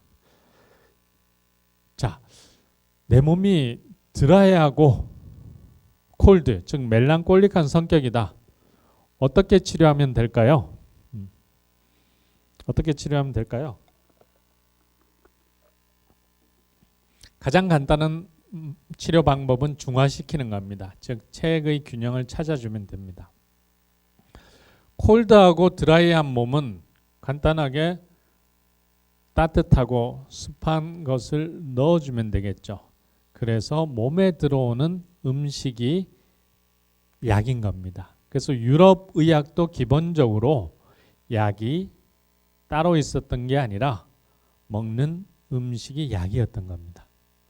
그래서 갈레노스가 고대 로마 제국의 최고의 의사였던 갈레노스가 쓴 책이 한 권이 있습니다. 저는 그 책을 봤을 때 이거 요리책인가? 고대 로마 사람들도 요리책을 뭐 썼나 보지. 근데 나중에 알고 보니까 의학서였습니다. 제가 요리책이라고 착각한 이유가 제목이 그랬어요. 음식에 관하여 이렇게 되어 있습니다. 라틴어로 데 퀴부스. 오늘 음식에 관하여 책이 당연히 요리책이지 이렇게 상식으로 생각했는데 들여다 보니까 의학서였습니다. 그래서 중세의학서를 보시면 이렇게 나와 있습니다. 우리 뭐 동양식으로 하면 본초 과목에 해당하는 책들인데요. 후추가 나오면 뭐가 나와 있느냐 하면 따뜻한 정도가 나와 있습니다. 이 후추라는 약재는 얼마만큼 따뜻한 성질을 가지고 있는지 그 따뜻한 성질을 4단계로 나눠 놨거든요. 그리고 단계별로 상중하 총 12단계죠. 그래서 후추 같은 경우는 따뜻한 정도가 4의 1입니다. 또 뭐가 있을까요? 드라이입니다. 후추는 굉장히 건조한 성질을 가지고 있기 때문에 드라이한 상태도 뭐 4단계로 이렇게 나눠 놨습니다. 그래서 중세의학서 보면 굉장히 웃긴 게 따뜻한 정도, 찬 정도, 습한 정도, 건조한 정도가 단계별로 표시되어 있습니다. 그렇게 표시한 이유는 방금 말씀드린 것처럼 유럽인들의 의학 체계 자체가 체액과 체질설에 바탕을 두고 있었기 때문에 그렇습니다. 그래서 사실은 향신료를 많이 수입한 이유가 향신료는 드라이하고 핫한 성질의 음식이고요. 유럽 음식 중에는 콜드하고 웨트한 음식이 많았던 겁니다. 그래서 요거를 중화시켜주는 역할을 동양, 즉 인도양 향신료가 했던 겁니다. 근데 뭐 요 의학 체계 때문에 향신료를 많이 먹었다. 그거는 100%는 아니고요. 또 다른 요인들이 좀 있긴 합니다. 근데 그거는 시간이 거기까지 사실 유럽인들이 아시아 향신료를 특히 좋아했던 또 다른 비밀 중에 하나는 이 아시아 향신료가 천국에서 나온다고 믿었습니다. 이건 좀 여러분들 모르는 상식일 것 같은데요. 한 가지 기억을 해두시면 유럽인들은 혹시 여기 천국이 어디 있는지 아시는 분이 있으신가요? 다들 웃으시죠. 이런 얘기하면 다들 웃으시더라고. 뭐 천국이 어디 있어? 뭐 일단은 이 지구상에는 없는 것 같죠. 대한민국에 요즘 젊은 친구들이 그러더라고요. 뭐 대한민국은 헬 조선이다. 그래서 천국은 아닌 것 같아, 그죠? 자, 그런데 이 이야기하면 사실 간혹 가다가 교회 다니시는 분은 저를 이상하게 보시는 분들이 좀 있는데요. 중세 15세기, 16세기까지 유럽 기독교는 천국이 아시아 동쪽 끝에 실제로 존재하는 공간이라고 가르쳤습니다. 그래서 콜럼부스가 사실은 아메리카에 도착했는데 이 아메리카 대륙인 줄 모르고 인도인 줄 알았지 않습니까? 그래서 원주민을 인도 사람들, 그래서 원주민을 인디안이라 불렀거든요. 그리고 나서 이 콜럼부스는 아메리카 대륙에서 몇 가지를 찾았습니다. 첫 번째는 향신료를 찾았죠. 뭐 찾아봤자 고추밖에 없었는데 또 찾은 게 있습니다. 뭐를 찾아다녔을까요? 담배는 아니고요. 천국을 찾아다녔습니다. 아시아 동쪽 끝에 천국이 있다고 믿었기 때문에 천국을 찾아다녔어요. 결과는 어떻게 됐을까요? 찾았죠. 찾은 게 아니고 오해했죠. 정확히는 오해한 겁니다. 오리노쿠 강 근처를 천국이라고 생각했어요. 그래서 스페인 국왕에게 보고 편지를 보냈죠. 폐하, 천국을 찾았습니다. 농담이 아니고 유럽 중세 지도에 보면 아시아 동쪽 끝에 천국이 이렇게 그려져 있습니다. 왜 이런 믿음을 가지고 있었을까요? 성경 창세기에 나오는 내용을 문자 그대로 해석했기 때문에 그렇습니다. 즉 성경 창세기에 뭐 정확하게 지금 이야기할 수는 없겠지만 아시아 동쪽 끝에 천국, 즉 에덴 동산을 두시고 그리고 그 에덴 동산에서 4개의 강이 지상으로 흘러나온다. 그 4개의 강 하나는 유프라테스고 또 하나는 티그리스 그리고 또 하나는 비송 기온강 이렇게 창세기에 적혀 있습니다. 그러니까 유럽 사람들은 그거를 아시아 동쪽 끝에 인간이 갈 수는 없지만 살아서 파라다이스가 있고 그 파라다이스에서 4개의 강이 지상으로 흘러나온다고 이야기했습니다. 여기에 향신료가 덧붙여져서 향신료는 파라다이스에서 흘러나온다. 실제로 그런 그림들도 있습니다. 그러니까 아시아산 향신료는 그냥 유럽산 향신료가 아니라 천국에서 흘러나오는 향신료였던 거죠. 그래서 엄청난 기적의 약효를 가지고 있었다고 믿었습니다. 그래서 천국의 열매라는 향신료가 있었습니다. 콜럼부스가 본격적인 항해를 시작하기 전에 특히 프랑스에서 인기를 끌었던 이 천국의 열매, 후추하고 비슷한 뭐 정확히는 말라게뜨라는 향신료였는데요. 야, 이게 천국의 열매다. 그래서 천국의 열매는 엄청난 약효를 가지고 있다고 믿었죠. 영국의 캔터베리 이야기를 쓴 초서가 자신의 책에 이렇게 적었습니다. 이 천국의 열매를 먹으면 목이 잘린 것도 다 회복된다. 뭐 100% 믿지는 않았겠지만 그만큼 아시아 향신료를 특별하게 생각했는데요. 그런데 나중에 유럽인들이 아프리카를 돌아서 인도로 가고 아메리카를 탐험하면서 보니까 이 천국의 열매라는 향신료가 아시아산인 줄 알았는데 아프리카산 짝퉁인 걸 알게 됩니다. 기니아만 근처에서 생산되는 약간의 일종 후추와 비슷한 향신료였어요. 어떻게 됐을까요? 우리 역사에 도루묵이라는 생선 아시죠? 도루묵이 돼버렸죠. 그 전까지만 해도 아시아 천국에서 나는 줄 알았는데 알고 보니까 아프리카산 짝퉁이었다. 즉 유럽인들이 아시아산 향신료에 대해서는 약간 특별한 의미를 좀 부여했습니다. 이국적인 것도 있고 방금 제가 말씀드린 것처럼 이 천국에서 나오는 기적의 힘을 가지고 있다. 이런 것들이 보태져서 아시아산 향신료를 특히나 오랫동안 애호를 했던 것 같습니다. 근데 어쨌든 그 덕분에 베네치아는 이 향신료 무역을 통해서 엄청난 부를 쌓을 수 있었습니다. 제가 아까 그 향신료 수송을 전담하는 수송선단을 베네치아가 유지했기 때문에 향신료 무역을 독점할 수 있다 이렇게 말씀드렸는데요. 요게 바로 요거 1500년도 목파나 지도입니다. 베네치아 전도인데 아주 일부만 제가 확대했는데요. 요게 바로 베네치아 조선소입니다. 저거 지금 어떨까요? 현재는 이탈리아 해군 기지입니다. 그래서 지금도 남아 있습니다. 시간이 좀 되시면 베네치아 가실 때 저기도 한번 가보시면 좋아요. 저 바로 옆에 가까운 곳에 베네치아 해양 박물관이 있습니다. 그래서 위대했던 베네치아의 1000년의 역사를 좀 뭐 한 반나절이면 볼 수 있는데 아마 제가 알기로는 한국 관광객들은 거의 안 가세요.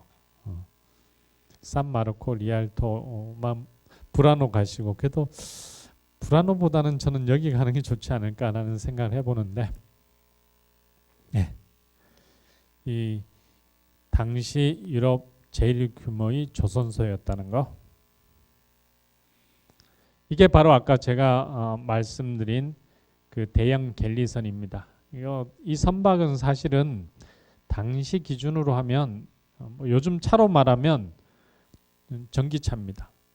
하이브리드.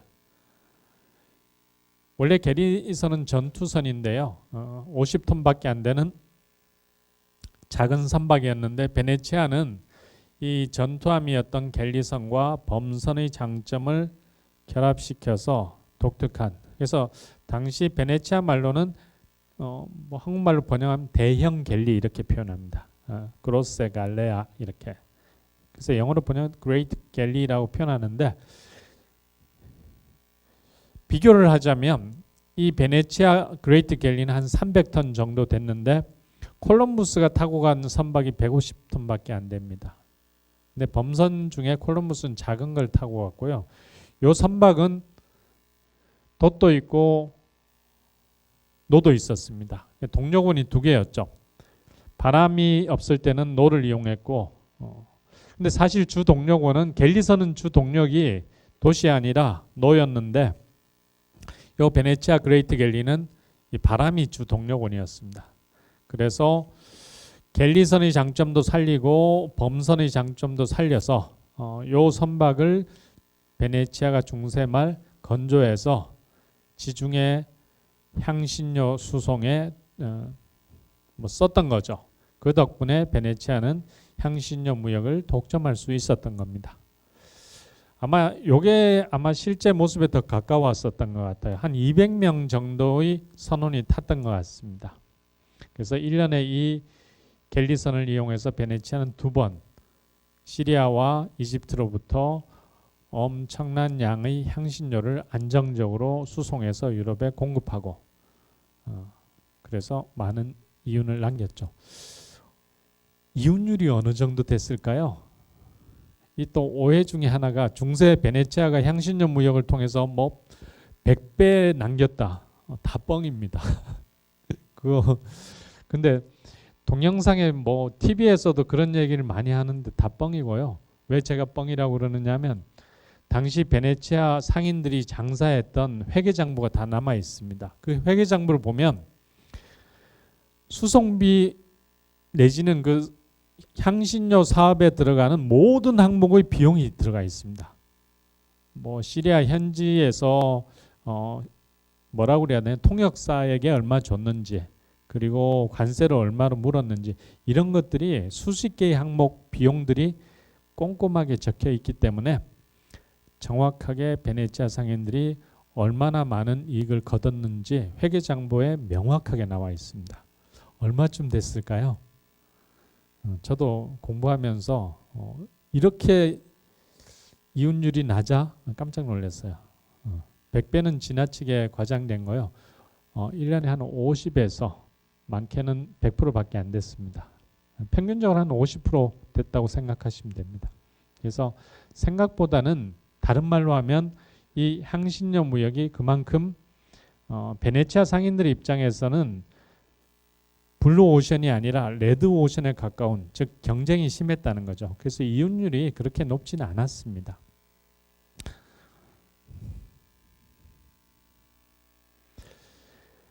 베네치아는 사실은 향신료 수송만 한 것은 아닙니다. 베네치아가 이렇게 위대한 해상 제국이 될 수 있었던 것은 다른 상품들도 또 있었죠. 그게 바로 면화입니다. 우리가 면화하면 대항해 시대 아프리카, 흑인, 아메리카 이렇게 생각하기 쉬운데 중세 지중해 사회에서도 면화를 많이 재배했습니다. 주로 이쪽 소아시아 쪽, 시리아 쪽, 이집트 이쪽에서 생산되는 원면을 베네치아가 수송에 들어왔습니다. 이때는 아까 그 선박이 아닙니다. 500에서 1000톤 가까운 원형 범선을 사용했습니다.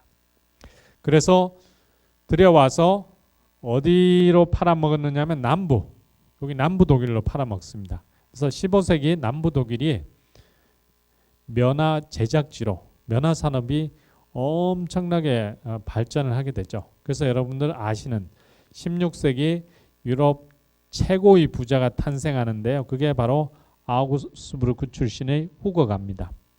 이 후거가의 메인 산업 중에 하나가 바로 면직물 산업이었는데 그 면직물의 원료를 베네치아가 동지중해에서 공급을 했던 것입니다. 또 하나는 오늘날 포도주 하면 프랑스 포도주 이야기하지만 당시 유럽에서 최고의 포도주는 크레타산이었습니다. 이 크레타산 포도주를 베네치아는 이렇게 대서양으로 대량 수송해서 또 돈을 벌었고요. 또 하나 베네치아가 했던 독점적인 사업 중에 하나가 순례선단을 운영을 했습니다. 즉 이것도 1년에 많게는 2번, 적게는 1번인데 이 베네치아에서 출발해서 이렇게 야파에 도착합니다. 보통 한 40일 내지 50일 정도 걸렸습니다. 길게 잡으면 한 2달 정도 걸렸는데 이 중세 성지순례 패키지 여행을 베네치아가 조직을 했고요. 이 베네치아 순례 선단은 거의 200년 넘게 유럽 최고의 패키지 투어로 명성을 얻었습니다. 그래서 예루살렘 순례를 가려면 베네치아로 가서 베네치아 순례 선단을 활용하라는 그런 이야기가 나올 정도로 베네치아 순례선은 인기를 끌었습니다. 사실 이게 오늘날 기준으로 하면 별것 아닐 수 있는데 당시는 아까 제가 말씀드린 것처럼 프랑스조차도 이렇게 넓은 지역에 즉 흑해, 지중해, 대서양에 정기적인 선단을 보내지 못했는데 그 시대에 작은 섬나라였던 베네치아가 이렇게 광범위한 바다에 수송 선단을 정기적으로 운영할 수 있었던 것이 바로 베네치아가 해상 제국으로 성장할 수 있었던 가장 중요한 인프라였던 것 같습니다. 그 실제로 15세기 말 베네치아 예산을 보면 프랑스나 부르고뉴 같은 경우가 좀 커 보이기는 한데요. 이 국가 규모가 다르기 때문에 1인당 GNP로 하자면 베네치아가 유럽 최고였습니다. 프랑스의 한 10배 정도 됐거든요. 엄청나게 베네치아가 잘 사는 부자 나라였다는 것을 알 수 있습니다. 그것을 여실히 보여주는 증거가 하나 있는데 13세기 후반이죠. 베네치아가 발행하기 시작했던 금화입니다. 이름이 두카토. 이것도 아까 제가 시작하면서 베니스의 상인 이야기를 했는데요. 아마 여러분들 인터넷 이렇게 보시다 보면 특히 유튜브 보시면 다카트라는 표현 많이 쓰는데 그거 좀 안 썼으면 좋겠어요. 그게 약간 영어식 좀 이상한 발음인데 두카토입니다. 베네치아 두카토. 금합니다. 3.5g 정도고요. 저게 1듀카토가 제가 생각했을 때 오늘날 한 100만 원 정도 된다 이렇게 생각하시면 됩니다. 네. 근데 이 베네치아 듀카토는 오늘날 달러와 같은 역할을 했습니다. 그래서 베네치아의 듀카토는 중세 유럽뿐만 아니라 나중에 이슬람 세계를 넘어서 인도양까지 통용될 정도로 국제적인 기축통화로서의 위상을 엄청나게 오랫동안 유지했습니다. 그게 바로 베네치아가 가지고 있는 어떤 경제적 힘이었다는 것을 잘 보여줍니다.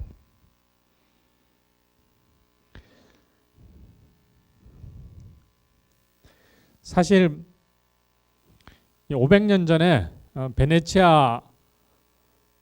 베네치아의 김홍도, 우리 조선시대 최고의 화가 김홍도처럼 500년 전에 베네치아의 가장 그림 잘 그리는 가문이 벨리니 가문이었습니다. 뭐 조반니 벨리니도 있고 야코포도 있는데 아버지부터 시작해서 이 패밀리가 다 유명 화가였는데 이 조반니하고 젠틸레 벨리니가 같이 그린 그림이 있는데요. 이게 바로 알렉산드리아에서 설교하는 산 마르코입니다.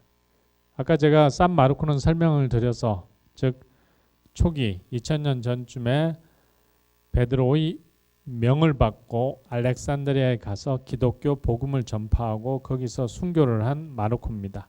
이 마르코가 지금 설교를 하고 있는 장면입니다. 대략적으로 거의 1세기. 근데 여기 보면 누가 있나요? 터번을 쓴 이슬람 교도들이 있습니다. 이슬람은 사실은 7세기 이후에 가능하기 때문에 저 산 마르코가 설교할 당시하고는 이게 맞지 않는 거죠. 그래서 사실은 사람들은 1500년경 지중해 사람들입니다. 저 오스만 제국 사람들, 맘룩 제국 사람들, 그리고 유럽 사람들, 베네치아인들. 여기 뒤에 요거는 뭡니까? 이 베네치아 산 마르코 대성당을 카피한 것이죠.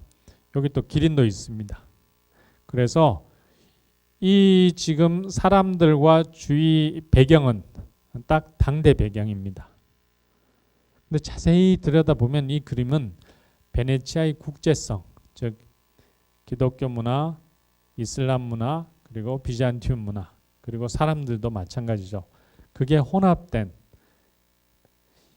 즉 달리 표현하면 1500년경 베네치아는 유럽 제1의 다문화 사회였고 그만큼 다양한 인종, 종교, 문화가 혼합돼서 베네치아에서 어우러진 것을 잘 보여줍니다.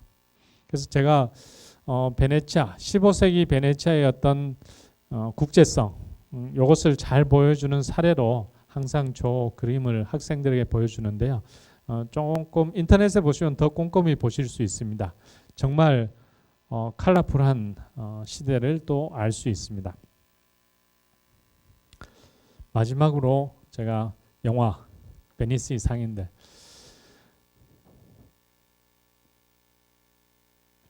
샤일록은 유대인 출신의 고리 악덕, 고리 대금업자 이렇게 우리가 알고 있죠. 섹스피어가 베니스의 상인을 쓴 게 16세기 말입니다. 이거는 역사적 사실을 거의 왜곡했다. 즉 섹스피어는 16세기 베네치아와 유대인들을 몰랐다. 첫 번째 몰랐던 이유, 샤일록은 고리대금업자 아닙니다. 요거 좀 우리가 정확히 얘기하면 우리 고리대금업하고 이자 대부의 차이는 다 아시죠, 그죠? 고리대금업은 지나치게 높은 이자, 사회적으로 통용되기 어려운 높은 이자를 말합니다. 오늘날 우리 사회에서 고리는 어느 정도가 고리일까요? 법정 이자가 한 20% 정도 되니까 한 뭐 20% 넘는 50%, 100%. 16세기 말에 실제로 샤일록처럼 베네치아에 살았던 유대인 대부업자가 받을 수 있는 이자가 몇 프로였을까요? 상한선이 5%였습니다. 왜 5%였을까요? 베네치아는 유대인 이자 대부업자들을 살게 했죠. 그 전까지만 해도 유대인이 베네치아에 거주하는 것을 불허했었습니다. 그런데 15세기 후반에 베네치아는 너무나 많은 전쟁을 하다 보니까 유대인 돈이 필요해서 유대인 대부업자들을 베네치아에 살게 했고요. 네. 근데 공식적으로는 1516년 야 너희 그렇게 흩어져 살지 말고 베네치아 여기서만 살아. 그래서 강제 거주구역을 만드는데 그게 여러분들 잘 아시는 게토입니다. 최초의 게토는 베네치아에서 만들어졌습니다. 그래서 게토로 베네치아에 살게 된 이 유대인 이자 대부업자들은 사실은 엄청난 세금을 물어야 했습니다. 이자 대부를 하는 조건으로. 그래가지고 사실 어떻게 보면 베네치아가 강요한 16세기 말에는 5%까지 낮아졌어요. 처음에는 15%에서 10%, 5%까지 낮아져서 샤일록이 정말 살았다면 그 시기 유대인 이자 대부업자들은 실제로 베네치아 정부에 탄원서를 제출했습니다. 5% 받아서는 이 운영비도 안 나온다. 우리를 쫓아내든지 이 이자율을 좀 현실화 시켜주든지. 그래서 사실 16세기 베네치아에 사는 유대인은 슬픈 을이고 탄압받는 을이고 고리대금업을 한 게 아니라 기독교인들이 그 많은 이자 대부업을 했던 겁니다. 그래서 베네치아 정부에서 유대인을 베네치아에 거주하게 하는 유일한 목적이 기록에 남아 있습니다. 무슨 목적이었을까요? 기독교인들이 이자 대부를 하는 것은 성경에 금하는 죄를 짓는 겁니다. 그래서 기독교인들이 죄를 안 짓고 대신 유대인들이 그 죄를 짓고, 또 하나는 유대인들이 싼 이자로 돈을 빌려주기 때문에 베네치아의 가난한 기독교인들이 혜택을 볼 수 있다.